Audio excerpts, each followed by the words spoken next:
Okay, let's have a look at what we've got to actually do here, just to confirm that a lot of people have suggested that possibly this bias on this variactor or varicap diode is incorrect. So we will check that, but I'm pretty convinced that's not the problem, and I'll show you why in a minute.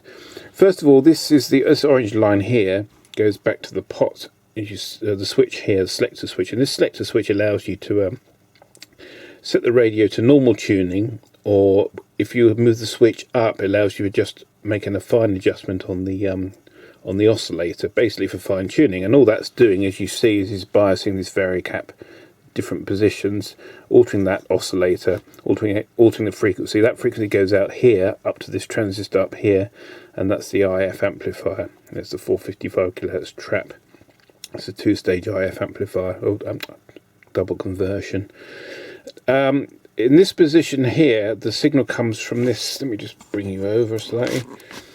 Comes up here, and then is connected to this heavy track here, and it's connected to a reference chip, which is back further on the board. It's not actually on this circuit, and that should be 2.9 volts. So with this switch in the normal position, we should have 2.9 volts here, 2.9 plus or minus maybe 10 millivolts, something like that, but 2.9 volts. Now if that's wildly out, yes, the oscillator will possibly run at the frequency it is, but if you remember, the frequency was quite a long way out. We were sort of like talking about 300 or 400 kilohertz out, and I don't think the crystal would oscillate at that frequency. I think it would the oscillator would just stop. So I think we need to look at that first. That would prove the point, and I know a lot of people have commented on that. I know one person is in, well, a couple of people are in the same mind as I am. The oscillators, the crystals, I've got tin whiskers or something like that. Something's gone wrong with it. So yeah, we can look at that. Now our tap-off point here is actually on the source of this Q11 transistor here. Where are we? No, I'll never get the hang of pointing this in the right place. There we go. This FET here. So we need to look at this with this signal frequency counter and have a look to see if we've got 55.395 meg. If we haven't, and our bias point is correct, the bias voltage is correct here. So we've got 2.9 volts at the input here, roughly 2.9 volts. It might be, I expect to see it a little bit lower this other side of this resistor, this 100k R131, but 2.9 volts I expect to see here in the normal position. If that's right and our frequency is wrong and we can't put it in here, it can't really be a lot more. Well, it could be one of these ceramic capacitors failed, but I really doubt that. I've never known ceramic capacitors to fail, especially in this Japanese stuff. They're tiny little capacitors, they're extremely rugged. We need to look at this X1. Of course, it possibly could be a shorted transformer, winding in one of these transformers, but I'm going for the crystal. I'm hoping Radio Cruncher will come up good with another crystal. I have done a search for them. There aren't any out there. And basically I'm not going to go and buy or have one specially cut, because it's just, the radio's just not worth it. They're sort of 30-40 quid maximum. This is just be a nice repair project if I can get this crystal, get a replacement crystal for sort of like a few bucks sort of thing. But we'll have to go from there. So let's get the radio apart, tack in some solder test points, and have a look to see what's going on. Okay, so we've got the back of the radio open. It's not particularly easy to work on. It's not probably quite as bad as it could be, but it's still fiddly. It's very small. There's lots of plastic covers all over the place. So we found this R131, and very conveniently they've mounted it right above the crystal, which means it is actually fairly easy to get hold of. So we're looking at this point here, and we're looking for this 2.9 volt regulation. It's suggesting it's a regulated 2.9 volts. And the point is, let me zoom in so you can see. Now, there's lots of shields and things in the way here, but zoom in so you can see here in this little sort of oblong thing here. That's the crystal that we're suspicious of, and you can see I've resoldered it. and the resistor is here. Okay, so I'm going to measure each side of this resistor. The meter's connection is the negative of the battery, which is the ground point. This is our DVM. So we expect to see 2.9 volts, and we're getting 3.1. Alright, okay. But we'd like to highlight that if I alter the input voltage, I'll just alter it very slightly. Let's do it again. It is regulating, so it's 200 millivolts high, but that's not going to. That will actually make the thing run slower than it should do, and it's actually running faster. What we will prove, I suppose, is we'll just prove that the fine tuning works. The problem is I need to work out. I need to do this on camera, all this sort of thing. Which switch I need to adjust for fine tune? It's the top switch, and I'm not sure it's. They come dislocated from the board, so if the board's been out, sometimes they don't latch into the switch. So, okay, that's in that position there. Should be fine tune. So go back to the meter. What I'm going to do is adjust the fine tune whilst looking at the voltage. We should see a voltage swing. Theory. Okay, there we go. Okay, we go up to 6 volts and we go all the way down to 1.3. So that's working. That's working as you'd expect. So we're basically what we're doing then. We're introducing this pot here and altering the potential along this point here to this varicap diode, altering that voltage to basically what that does is it makes that basically, I suppose, becomes conductive, and then that capacitor is has more effect on the tank circuit. But we're still not getting that frequency within spec. So I think the next thing I'll do is we'll do another test point check, and that's here. Now I might be able to do it in another point, but it's probably got some less interference here. Measure our frequency and just see what it's actually running at. I know I can't pull it in, I've already tried that, but it'll be interesting just to see what the signal, the frequency counter says. And I'm expecting to see sort of a way off 55.395. So let me try and set up that, and I'll show you what I get. Right, let's just have a look at this oscillator. It looks like it's actually running at the right frequency now. I'm still not receiving. Turn the noise down. I'm still not picking anything up. But, if I look at this point now, which is the source of the transistor, and get it to trigger on the scope on the counter. 55.395. Okay, but we're still off tune, so I'm not sure why. Let's just move you down to show you on the spectrum analyzer as well. Let me set it up so you can see this on the spectrum analyzer what we're doing. And this is all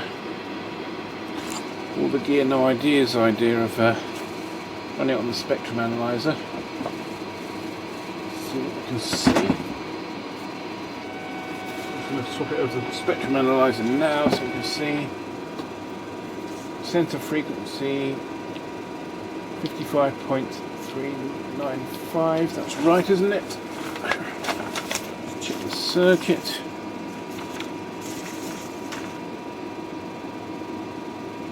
Yep, 55.395. So the frequency is right. It'll be center with the little pip on it actually. Let's go to the transistor and have a look.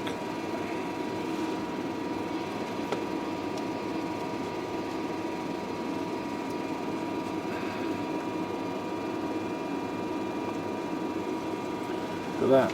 Nice strong signal. Peak search says it's at 55.396. So things actually in spec. The oscillator is running at the right frequency. I'm not entirely sure why the radio is off tune, so that has proven the point that the radio is actually working at the correct frequency. Right, it looks like this is actually running at the right frequency. I'm not sure why it was indicating wrong in the first place. I initially did that signal thing where I just fed in an IF and looked for the peak, and obviously the alignment was out because it's a two stage conversion, double conversion superhet. Maybe I can't do that. But this circuit now is actually, according to the manual and according to the spectrum analyzer and the counter, is running at the right frequency. So I now need to look at other sort of like local oscillators and things that might be causing the problem. Now the tune is working perfectly well on FM, so I need to turn this epoxy thing off. It's getting my nose. That's better. Look at other parts of the radio to try and work out what's possibly awry with this thing. There's another crystal up here, but this all looks to do with that's the BFO by the looks of it. That's for the beat frequency oscillator. That circuit's not engaged unless I turn that switch on that actually enables the fine tuning and it enables the single sideband mode. So that's not going to be an issue. So really what I'm trying to do now is trying to work out which part of the circuit is actually causing, or is it out of alignment, or has got a problem with it. So this is the AM front end here. So this is the sort of like where the AM signal comes in. There's a sort of antenna board at the top here, and it comes down to the AM RF amplifier. So I'm looking also for sort of any sort of mixing circuits here. A sensitivity switch basically looks like it alters the gain of the RF amplifier. And we've got various other transistors here. Don't understand a lot of how this works. It's sort of we've got this second VXO, which is the one we've just been looking at. I think Q19. That's the trouble, because exactly where we were working is right on the fold sort of thing. But yeah, it looks like that's where we were working. That's part of that local oscillator there. So somewhere else, something's out of alignment. Now, it could, of course, possibly be a digital problem. This is the pre-scaler, and I think this is the thing that controls all the sort of like the voltage to all the oscillators and varicaps and things like that. If there's a digital problem and that, you know, there's the digital signal's wrong for the frequency entered, it basically shifts everything along. I would say that's quite unlikely. I would have thought it would either sort of like lock the processor up, or it wouldn't tune at all. But so what I'm doing now is I need to try and find out where this other problem lies. I've got to go through the manual and try and work out what's going on. But yeah, it does look like that crystal is actually running at the right frequency, despite my first attempts and showed it was wrong. So yeah, I haven't given up with it yet. I need to find some battery covers for it. There are a couple on eBay, but it really this radio isn't really going to be one that I'm going to spend a lot of money on. It's you can buy one, for a working one, for 40-50 quid. You know, I'm not going to spend 30 quid on it. You know, all I want to do is see if I can get it working, or at least work out what's wrong with it. It'd be interesting. I thought I found it. Obviously, I haven't. But it's not the easiest radio to work on. You see, this is the board here where I enter all the frequencies and things. It's not particularly easy. It's fragile. It's got this very fragile flexi here. All the supplies are plugged in here. The speakers sticking out the back. It's not easy to get this thing out of the plastic enclosure. You've got access to quite a lot of stuff here, but it is a bit limited on how you can work on it. But it does look like it's been recapped. I don't know if you can see these caps here are on the legs and bent over. It's been done, if it has been recapped, it's been done very nicely. And the FM works really well, which is annoying. Seems to be the last couple of radios I've had have only worked on FM and not working on AM.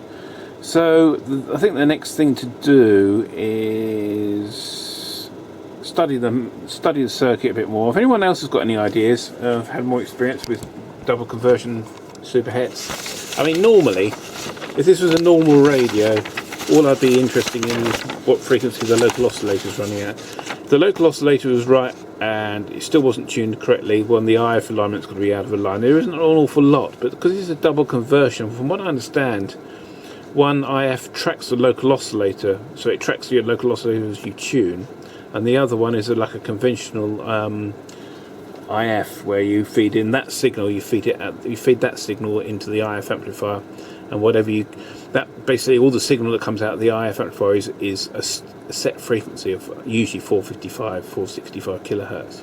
But on a double conversion, it's a bit more complicated. It gives you more sensitivity, and also gives you better image rejection, i.e. if you get birdies and things like that, it will reject those better.